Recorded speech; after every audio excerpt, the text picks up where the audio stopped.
Não estranhe o cenário, isso é um cabeça de político. Com o apoio da Philips Filmes, nós trouxemos o programa para o Summit Cidades. E com tanto prefeito ao redor, nada mais justo do que entrevistar o prefeito de Balneário Camboriú, Fabrício Oliveira, do PL, presidente da FECAM.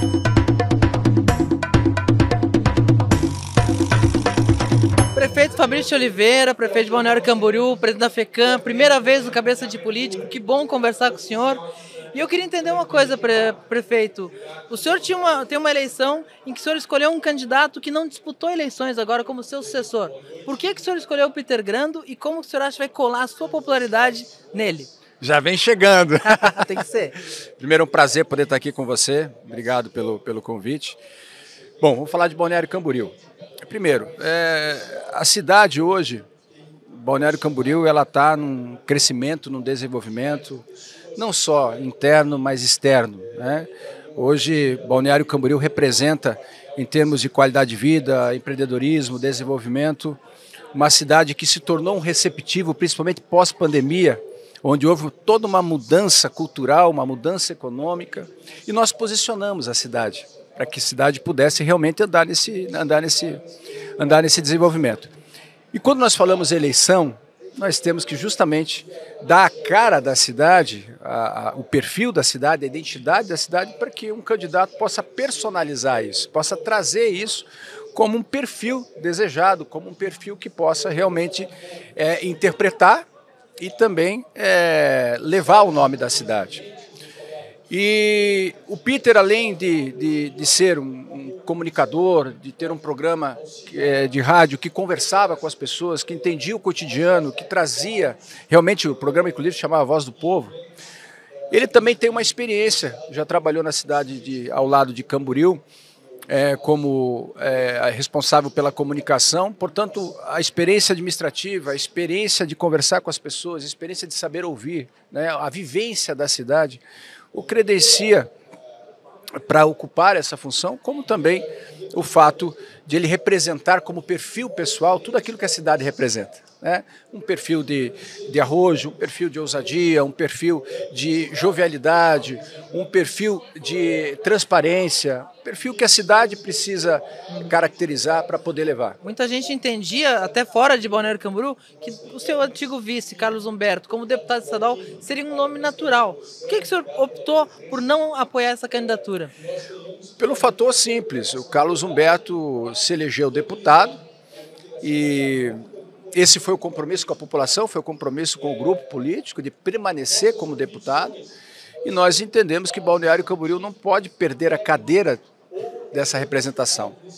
Balneário Camboriú é uma cidade com um espaço territorial pequeno e ela precisa ter a sua representação política além das suas fronteiras. E quanto tempo nós ficamos sem deputado? Então não houve a polêmica toda criada em relação a isso, justamente por algo que nós acordamos com as pessoas, com a eleição, com a cidade, e que eu estou mantendo, tão somente. A gente vê que o ex-presidente Bolsonaro é muito popular em Balneário Camboriú, o senhor conversa com ele bastante, passou por ele essa decisão. Como é que o filho dele pré-candidato a vereador na cidade, como é que o senhor vê o papel do ex-presidente Bolsonaro nessa campanha do PL do 22 em Balneário Camboriú? Olha, o presidente Bolsonaro, além da votação que fez em Balneário Camboriú, além de ser uma cidade que reconhece o 22 como uma grande força, não só para Balneário, mas para a nação, ele teve em Balneário Camboriú dias atrás e realmente arrastou multidões, como arrasta em qualquer lugar, né, que ele vai. Então, o aval dele em relação ao nosso candidato, nós estivemos juntos, jantamos juntos, a participação dele na eleição em Balneário Camboriú, como em outros lugares também, eu acredito que terá um peso bastante relevante.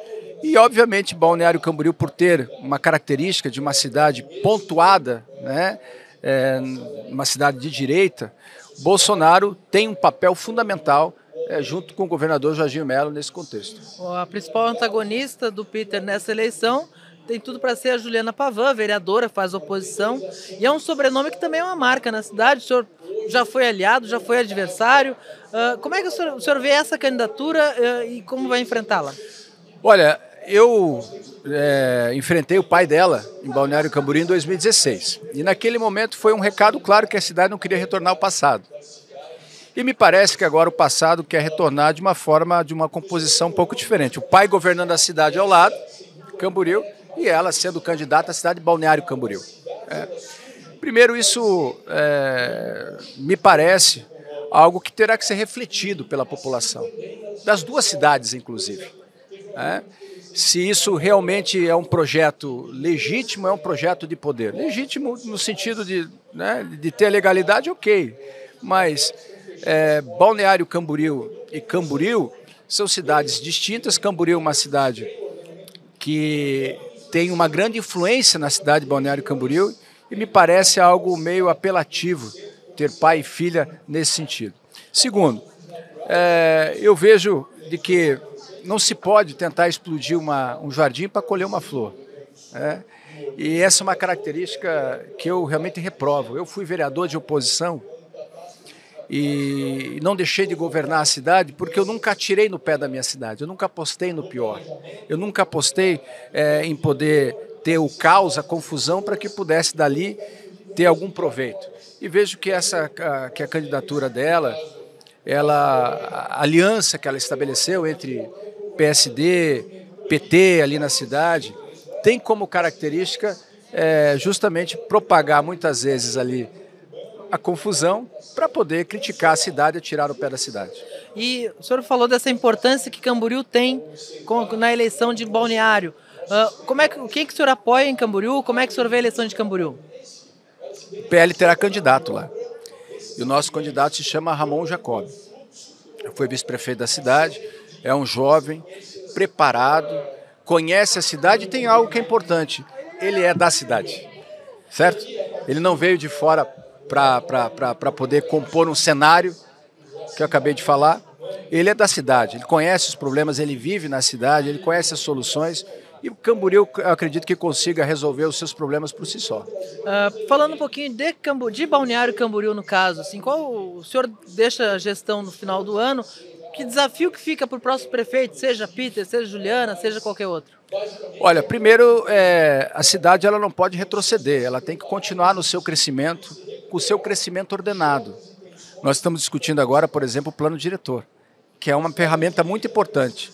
E Balneário Camboriú, por ser uma cidade que tem um metro quadrado valorizado, uma cidade que propaga o turismo, ela também acabou com isso, trazendo alguns problemas, entre eles a própria moradia, a dificuldade de você locar um imóvel, de você adquirir um imóvel e poder trabalhar na cidade. Estão vindo muitos equipamentos para Balneário Camboriú.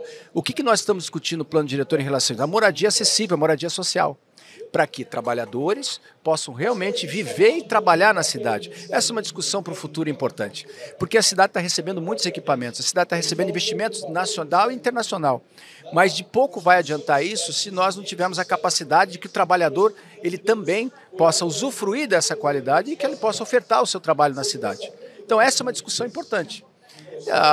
E as demais, a continuidade de programas importantes como o programa de combate ao suicídio, combate à depressão, programa Abraço, os programas de desenvolvimento e atrativo de parques temáticos para que Balneário Camboriú se torne um atrativo, como está se tornando. Em nosso governo veio a Roda Gigante, o Parque dos Dinossauros, o Parque da NASA, veio o Museu de Carros Antigos, veio o Aquário e tantos outros que estão chegando, justamente porque Balneário Camboriú se tornou uma cidade não só de verão, mas o ano inteiro. A questão, muitas reclamações em questão de que o plano diretor deveria ser discutido no próximo mandato e não nesse. Como é que o senhor avalia isso? Equívoco. A cidade tem que, independente da eleição, a cidade tem que fazer o seu papel. Eu concordo que essa discussão ela não seja votada no momento em que a eleição ocorre, mas as suas discussões, a sua maturação, o seu aprimoramento ele deve se ocorrer e depois da eleição nós devemos então votar o plano diretor. Para o ouvinte espectador que não está entendendo o barulho ao redor, a gente está no Summit Cidades, que é um evento que busca soluções para cidades, para as gestões municipais. Tem muito prefeito aqui e como não poderia deixar de ser a FECAM, Federação Catarinense, que reúne os municípios, consórcios, associações, está aqui. O senhor está presidindo a FECAM. Esses 6 meses à frente da FECAM, mudou alguma coisa na sua forma de ver o municipalismo? Sem dúvida, até porque nós tivemos uma reunião muito importante em Brasília E a FECAM ela tem a capacidade de levar, de todas as reuniões da marcha de prefeitos, eu acho que é o que mais reúne prefeitos em um fórum. E o Fórum Parlamentar Catarinense fez presente. E lá foi unânime entre os prefeitos a seguinte pauta. Primeira, além das pautas tributárias, além das questões pontuais que estão tramitando no Congresso Nacional, mas tem algo que é muito caro para o prefeito. É entender e ir atrás do respeito que principalmente o governo federal deve dar no retorno do investimento que se faz dos municípios para Brasília. A cada R$100 que nós enviamos, 10 retorna aos municípios. Quer dizer, e a vida acontece aonde? Nos municípios. A vida do brasileiro não é em Brasília, a vida do brasileiro ele mora nos municípios. E o prefeito, as prefeitas, eles têm essa função de cuidar da cidade, cuidar das pessoas, fazer não somente a zeladoria, mas é onde o Brasil acontece. E essa foi uma pauta unânime ao municipalismo e que ele não pode ficar só no discurso. Por isso eu defendo a rediscussão aí de um pacto realmente que possa dar a legitimidade que os municípios precisam. Balneário é um município, Balneário Camboriú é um município com características que a tornam diferente de muitos outros, na sua estrutura, na forma da arrecadação. É diferente governar Balneário Camboriú quando o senhor conversa com outros prefeitos? É diferente porque Balneário Camboriú é uma cidade que acaba absorvendo, muitas pessoas vêm de fora para morar na cidade, poucas pessoas são realmente da cidade. E aí toda essa estrutura de cultura, toda essa estrutura de pertencimento, toda essa estrutura de importância que o morador tem que sentir quando está na cidade, ele tem que ser ativado de maneira mais constante, né? Já que as pessoas vêm com informação de fora. Mas é evidente que Balneário Camboriú tem muitas características que a diferem. Por exemplo, o seu espaço territorial é um espaço pequeno. Isso traz problemas e soluções. Um dos problemas é a mobilidade. É realmente uma cidade muito adensada. E no verão ela fica sendo a cidade mais adensada do Brasil. E aí tem que funcionar esgoto, tem que funcionar água, tem que funcionar lixo, tem que funcionar tudo. Então, tem sempre os seus prós e seus contras. A gente vê quando a gente está em Florianópolis, por exemplo, a quantidade de questões que não avançam por limitações legais, por embargos de entidade de órgãos federais. O senhor, como prefeito de Camboriú, quando olha para Florianópolis e vê assim, poderia ter lá. Eu quero te falar, é bem interessante você falar sobre isso. Eu acredito que Florianópolis, você veja, é uma cidade que tem 40 praias aproximadamente. Me corrija se eu estiver errado. É por aí. É. E uma cidade que não tem uma marina ainda, né? Uma luta para fazer a marina. Uma luta para fazer uma marina. E eu tenho certeza que não é por falta de vontade dos prefeitos, né? Como também não é por falta de vontade de uma parte de uma sociedade. Só que uma cidade que ela acaba tendo sempre várias visões, ela tem algo chamado de visão. E aí você vê instituições, política, ideologia, cada um fazendo, puxando, muitas vezes para um lado, e muitas vezes isso eu creio que atrapalha o desenvolvimento de uma cidade. Florianópolis é uma linda cidade, que tem belas praias e que eu penso que mereça ter o exemplo que eu estou dando aqui de uma marina, né? Então essa eu acho que é uma dificuldade de romper um pouco essa estagnação, essa morosidade com as que as coisas acontecem em investimentos, principalmente fora, né? Não estou falando de investimentos públicos, mas o ambiente tem que estar preparado para que o investimento privado ele possa acontecer. E quando há essas divisões, é muito difícil. Até o final do ano o senhor está no comando de Balneário Camboriú, mas depois o senhor entra naquele momento que às vezes é muito difícil na vida do político, que é fazer política sem o mandato. Porque a próxima eleição é só dali 2 anos. Obviamente, imagino que o senhor seja candidato na eleição de 26, mas o que o senhor planeja fazer nesse ato 24, 26? Olha, eu amo o setor público, eu amo servir. Eu pretendo continuar servindo de uma maneira ou outra, né? Seja no governo do estado, junto com o governador Jorginho, que eu tenho maior apreço e maior respeito pelo seu governo, pela forma com que ele tem feito gestão, ou de outra forma. O importante é que você servindo, você vai ser relevante, seja em qualquer esfera, né? Então, vou continuar o meu trabalho, vou continuar ajudando, vou continuar colaborando com os municípios em Santa Catarina de uma maneira ou outra, e para depois, lá na frente, as pessoas realmente poderem avaliar se eu tenho condições ou não de poder representar. O senhor é um dos poucos políticos que apoiou Jorginho Melo antes dele vencer a eleição, ou pelo menos antes de ele ganhar o primeiro turno, né? Porque muitos aderiram no segundo turno quando era um cenário muito difícil de ele não vencer Décio Lima do PT naquela eleição. Mas o senhor foi para o PL antes do primeiro turno, fez esse apoio. Como é que o senhor vê esse governo do Jorginho Melo nesse primeiro ano e meio de mandato? Olha, o Jorginho, ele tem surpreendido, e não só pela sua capacidade de trabalho. Primeiro, ele tem feito um governo com pessoas muito capacitadas e tem tomado decisões difíceis, mas decisões importantes.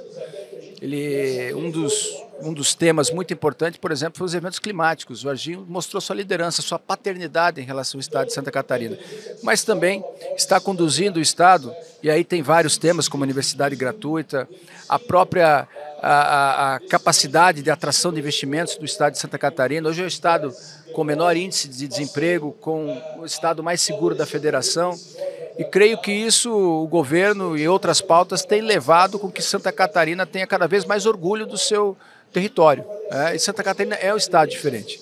E eu creio que essa assimilação por parte, principalmente dos catarinenses, em relação ao governo do Jorginho foi muito rápido, porque o Jorginho é um homem muito simples, e é um homem que percorre o estado, e ele é um governador presente. Então eu vejo a avaliação do governo dele, uma avaliação muito positiva e muito, com muita aderência ao desejo que o catarinense tem, a genética empreendedora do catarinense.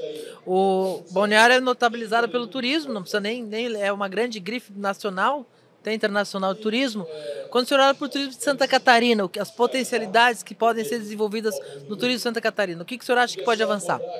Olha, o turismo catarinense, e agora Jorginho também faz isso com muita maestria, que é colocar as nossas 4 estações para servir o nosso turista. Quer dizer, nós temos o litoral, nós temos o turismo de serra, nós temos vários atrativos e, além disso, agora avançando também, principalmente na capacidade do nosso turista chegar em nosso estado. Nós teremos agora um voo que vai para a Europa, de Florianópolis, isso é muito importante, para o Panamá também é muito importante. A ampliação dos nossos aeroportos e nossas regiões. Tudo isso faz com que Santa Catarina esteja cada vez mais preparada e com uma infraestrutura para ser um receptivo de novos equipamentos. Balneário, por exemplo, está recebendo hotéis internacionais. A Serra Catarinense está recebendo investimentos. Os vinhos catarinenses estão despontando no mundo, estão recebendo prêmios no mundo, na Europa, como vinhos de qualidade. Quer dizer, tudo isso gerando um ecossistema e Santa Catarina realmente cada vez mais subindo no turismo nacional e no turismo internacional. A gente vê que muitas vezes esse potencial que o Santa Catarina tem, essa vocação que Santa Catarina tem para o turismo, esbarra na infraestrutura. Chegar nos lugares ainda é difícil. Às vezes até em Balneário Camboriú. Como é que o senhor imagina que a gente pode resolver esse nó? Olha, tem algumas ações que são importantes. Eu vou falar um pouquinho ali da nossa região. A primeira delas é conectar as marginais. Nós temos uma dificuldade hoje. As avenidas elas passam praticamente dentro da cidade, a BR-101. Então, se conectar as marginais, nós já melhoramos muito a infraestrutura, principalmente para quem vem do Rio Grande do Sul, para quem vem do Paraná, especialmente. Segundo, estabelecer a melhoria dos nossos aeroportos. O aeroporto de Florianópolis é um exemplo de um melhor aeroporto do Brasil hoje. Navegantes está também tomando esse rumo. E, além disso, nós estamos desenvolvendo um projeto que vai construir um túnel submerso que vai linkar Itajaí a Navegantes, dando melhor mobilidade, dando melhor capacidade de chegada. O aeroporto ele já foi concessionado também, quer dizer, vai ter ampliação do aeroporto, vai ter a construção da segunda pista. Tudo isso vai melhorando e bastante a condição de chegada. Então, eu creio que a melhoria, os voos internacionais, as melhorias do aeroporto e a melhoria e a capacidade de execução que tem que ter a NTT e junto com a concessionária, que é a interligação das nossas marginais. A gente está vendo essa discussão sobre extensão do contrato da concessionária por mais 15 anos, além do 2033, que é o prazo, praticamente dobrando as tarifas já ainda esse ano. O senhor é a favor desse aumento de pedágio para custear essas obras? Se for esse o preço para que nós possamos melhorar a mobilidade, se for esse o preço, porque o tempo que se passa no carro ele é mais caro do que o pedágio que está sendo pago. E às vezes por falta de tempo e por falta de mobilidade, nós deixamos de receber milhares de turistas. Então, se for pedagiado e realmente funcionar, eu sou favorável, sim. Prefeito, prazer imenso tê-lo pela primeira vez no Cabeça de Político. Boa sorte na eleição com o seu candidato e até uma próxima oportunidade. Muito obrigado, eu que agradeço a oportunidade de estar com você. Parabéns aí pelo teu trabalho e pela abordagem de Santa Catarina.